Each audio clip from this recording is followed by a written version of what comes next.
কবিতার শিরোনাম প্রকাশ। কবি সৈয়দা রাজিয়া সুলতানা।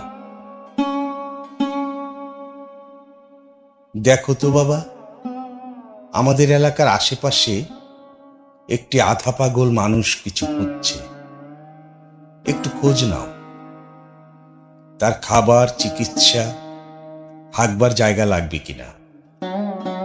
মানুষটা দেখে কেন জানি সেই 19 বছর আগের কথা মনে পড়ছে। মোটে 5 মাস, কিন্তু কি আপন হয়ে গিয়েছিলাম আমি আর সে। আমি অপেক্ষা করতাম তার ফিরে আসবার, তার ভেজা ঘামের গন্ধ নেবার জন্য। সে আমাকে প্রীতিলতা বলতে পাগল ছিল। যেদিন তাকে জানানো হলো তুমি বাবা হবা, তার মুখে তো কোনো বিরক্ত দেখিনি। কিন্তু সেই গেল, আর আসলো না। আমি 4 দিন চুপচাপ থাকবার পরে বুঝতে পারলাম আর ফিরে আসবে না। মানুষটা কিছু টাকা রেখেছিল একটি কৌটায়, তাই দিয়ে আর কিছু টাকা জোগাড় করে একটি সেলাই মেশিন কিনলাম। 1টা থেকে 2টো, তারপর আর পিছনে ফিরে তাকাইনি। আমার সন্তান প্রকাশ জন্ম নিল।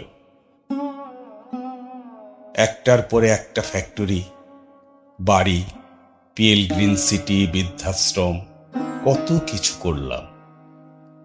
কিন্তু মানুষটার অভাব আমার শেষ হলো না। কি মা, কি ভাবছো? আমার সামনে পরীক্ষা।